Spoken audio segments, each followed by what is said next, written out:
Hello friends, today I came with a very new case, but before that I am feeling proud to present and dedicate my case as a tribute to our great Samuel Hahnemann sir, the legend who left to the heavenly abode on 2nd July 1843. So this is a beautiful case. This is a case of 30 years old person. He was referred to me by someone.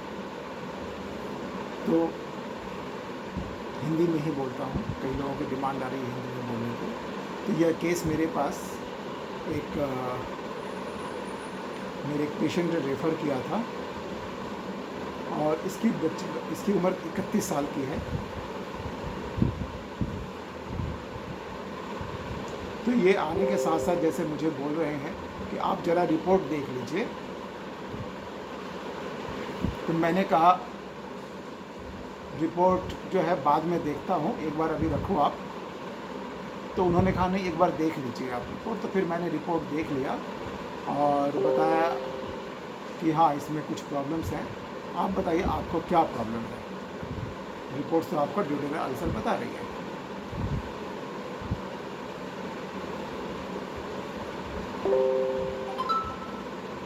तो patient ने बोला हाँ sir, ulcer है और यह ठीक नहीं हो रहा है। मैंने गैस्ट्रोएंटरोलॉजिस्ट को कंसल्ट किया था, पर वह अक्सर बाहर रहते हैं, तो उनको रिपोर्ट कब दिखाएंगे, और वह ठीक से केयर भी नहीं कर रहे हैं। तो जब उन्होंने कहा कि वह केयर भी नहीं कर रहे हैं, तो मुझे थोड़ा सा आश्चर्य हुआ, क्योंकि उनको मैं अच्छी तरह से जानता हूँ और बहुत अच्छी तरह से पेशेंट को देखते हैं, उसको समय भी देते हैं। तो फिर मैंने पूछा अच्छा आप कितने अपने तकलीफ़ के बारे में बताइए थोड़ा सा। तो पेशेंट ने कहा कि ऊपर के पेट में दर्द है, यहाँ दिखाते हुए ऊपर के पेट में दर्द है और वैसे कोई ख़ास तकलीफ़ नहीं है।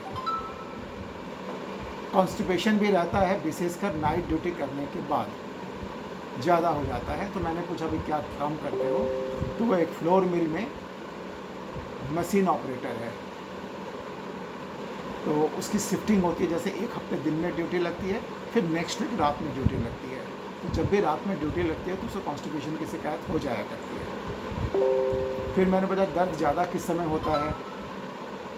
तो उसके बाद जब खाली पेट होता है तो बहुत ज़्यादा दर्द करता है, फिर पानी पीने से आराम हो जाता है, खाने के बाद पेट में भारीपन सा लगने लगता है। तो मैंने पूछा मिजाज कैसा है आपका।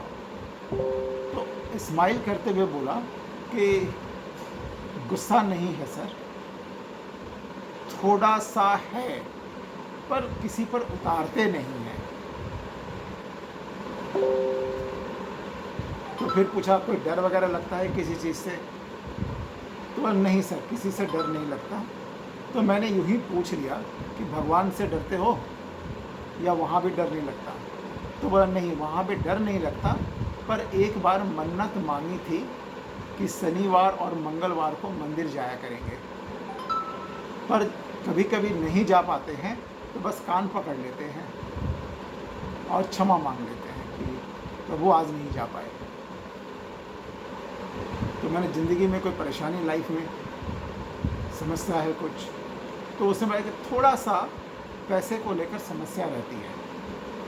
माँ और वाइफ के लिए कुछ करना चाहता हूँ, पर कर नहीं पा रहे, हैसियत से ज़्यादा सोचते हैं। मतलब उसकी जो इनकम है उससे कहीं वो ज़्यादा देना चाहता है, ज़्यादा खुश रखने की कोशिश करना चाहता है, ये उसके नियत में है। तो मैंने फिर बोला कि अच्छा आपने मम्मी का नाम लिया और वाइफ का नाम लिया, लेकिन पापा का नाम क्यों नहीं लिया। तो मुस्कुराते हुए बोला कि वह फिर अलग कहानी है सर। पापा बहुत गुस्सैल हैं, तो हम उनको डर से रिस्पेक्ट देते हैं, उनसे हमेशा ठीक से बात करना पड़ता है। ठीक से बात करेंगे तो वे शांत रहेंगे, घर में भी शांति रहेगी। नेक्स्ट क्वेश्चन था मेरा कि घर में सबसे रिलेशन कैसा है आपका, क्योंकि एक रिलेशन पापा के साथ से समझ में आ रहा है कि पापा से ये बहुत संभल के बात करते हैं।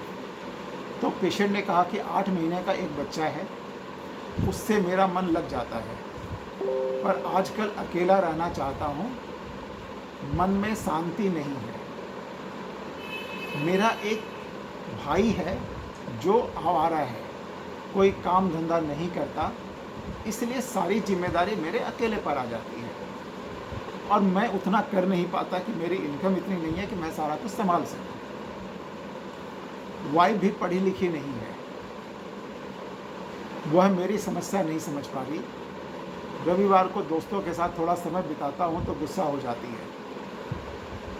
मेरे हाथ में यदि पैसा हो तो मुझे खर्चा करना पसंद है, पर पैसे की वजह से बीवी को घुमाने नहीं ले जा पाता। एक्चुअली इससे झगड़ा भी लगता है, इसी बात पे होता है। तो मैंने पूछा अच्छा बीमारी को लेकर कोई चिंता होती है? तो बोले बीमारी को लेकर चिंता रहती है कि ठीक होगा या नहीं होगा। यह ठीक कर दीजिए सर, बहुत प्रॉब्लम दे रहा है, समझ में नहीं आता है क्या खाएं। तो यहाँ पर मुझे बड़ा आश्चर्य है, कुछ थोड़ी देर पहले स्टार्टिंग बोला कि कोई ख़ास बात नहीं है, अभी बोल रहा है बहुत प्रॉब्लम दे रहा है। तो यहाँ थोड़ी कंट्रोवर्सी लगी मुझे। तो मैंने फिर पूछा कि मेरे पास कैसे आए? तो आपके फ्रेंड ने बोला तो क्या सोचा आपने? तो बोला कि यही सोच कर आए कि आप बता देंगे क्या करना है। तो फिर मैंने पूछा अच्छा आप गैस्ट्रोएंटरोलॉजिस्ट को क्यों दिखाने गए थे? तो फिर उसने पूछा कि मुझे एक दिन दारू पीने के बाद बहुत काला लैट्रिन और काला उल्टी हुआ, तो डॉक्टर के पास गए तो उन्होंने रिपोर्ट कराया तो पता चला हमको अल्सर हुआ है। तो काला उल्टी देखकर तो हम घबरा ही गए थे। तो फिर मैंने पूछा आपके दोस्त वगैरह कैसे हैं, उनसे भी कभी झगड़ा वगैरह नहीं होता? तो पेशेंट ने बताया कि ऑफिस में दोस्त हैं, सब मिलकर रहते हैं, कोई छोटी मोटी बात हो जाती है कभी कभी, तो फिर भी झगड़ा नहीं करते, चल जाता है, आपस में झगड़ा कर नहीं करते, प्यार मोहब्बत से ही रहते हैं। पर मेरे को मतलबी लोग पसंद नहीं हैं और मुझे मतलबी लोग ही ज़्यादा मिलते हैं। और इसमें हंसा भी थोड़ा सा इस बात को कहते हुए। ये एक छोटा सा केस था, इसमें थोड़ा समझने वाली बात कई एक चीज़ है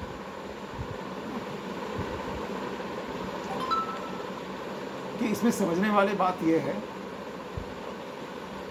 कि इसने जैसे रिपोर्ट दिखा, इंसिस्ट किया रिपोर्ट देखो, तो बेसिकली दिस इज़ कम्युनिकेटिव। और उसने दिखाते हुए बोला पेट में कहाँ दर्द है, तो सब वो अपनी बातों को ठीक से पहुंचाना चाह रहा है कि डॉक्टर आप समझ जाएं ठीक से, तो हम फिर बात करते हैं, फिर बीमारी के बारे में बताते हैं। तो दैट्स वाई इज इंसिस्टिंग कि नहीं आप रिपोर्ट देख लो। और दूसरी बात यह है कि एक्चुअली क्या होता है, ये एलोपैथिक ट्रीटमेंट करके आया हुआ है, तो एलोपैथिक जो डॉक्टर्स मोस्टली उनके यहाँ रिपोर्ट्स को ज़्यादा वैल्यू देते हैं। तो वो हमारा सिस्टम भी मुझे नहीं जानता कि होम्योपैथी में कैसे केस लेते हैं, उसमें पेशेंट ज़्यादा इंपॉर्टेंट होता है। तो इसलिए वो पहले वही दिखाने की कोशिश की, नहीं आप रिपोर्ट्स देख लो। तो उसके देखने के बाद भी उसने जैसे बोला, मैंने पूछा क्या है, तो थोड़ी पेट में दर्द रहता है लेकिन कोई खास बात नहीं है, कोई ज़्यादा तकलीफ नहीं है। तो यह वह वेल दिखाने की कोशिश करता है। Delusion well he is and well says sick when very.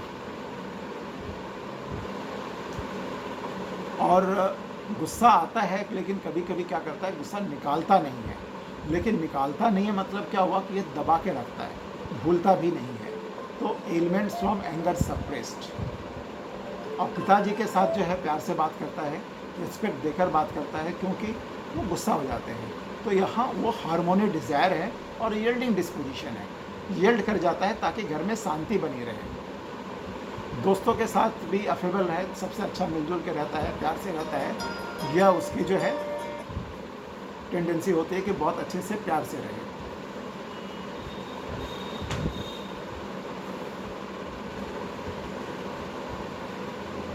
और सबसे बड़ी बात है ना कि वो डॉक्टर के पास जो जाके बोल रहा है ना कि डॉक्टर केयर से नहीं देखते, जबकि वो बहुत अच्छा केयर करते हैं। तो इसकी केयरस की डिज़ायर भी जो है बहुत मॉडर्न है, वो एक्स्ट्रा ऑर्डिनरी चाहता है और ज़्यादा चाहता है। तो यहाँ एक रूब्रिक आएगा, केयरिस्ट बिंग डिज़ायर फॉर। और उसको घर में जैसे वाइफ वगैरह के साथ ज़्यादा नहीं बैठता, अकेला रहने का मन करता है, खाली बच्चे के साथ मन करता है। तो company aversion to desire for solitude, और अपनी चिंता उसको बहुत ज़्यादा है, अपनी बीमारी को लेकर बहुत चिंता करता है। तो यह है एंग्जाइटी, हेल्थ अबाउट वोन हेल्थ। इसमें दो रूब्रिक बहुत इंपॉर्टेंट हैं जो डायरेक्ट नहीं है बट इनडायरेक्ट वे में इसके इसमें है, कि उसने बताया ना, उसे मतलबी लोग पसंद नहीं हैं, लेकिन वो उसका फ़ायदा उठा लेते हैं, लेकिन मतलबी लोग ही ज़्यादा मिलते हैं। तो नॉर्मली ऐसे लोग यार दोस्त में, अरे मेरे को भी थोड़ी प्रॉब्लम है यार, दे दो पैसे, दे दो, थोड़ा हेल्प कर दो। तो इसने हेल्प कर दिया, लेकिन हेल्प करने के बाद फिर वो गायब हो जाते हैं। तो ये झूठ, या मालूम पड़ता है कि उन्होंने झूठ बोला था।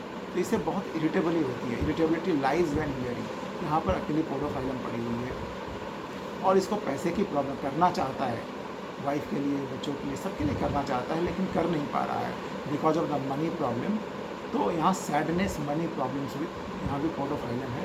तो इस पेशेंट को पोडोफाइलम देने से इसकी सारी प्रॉब्लम्स ठीक हो गई।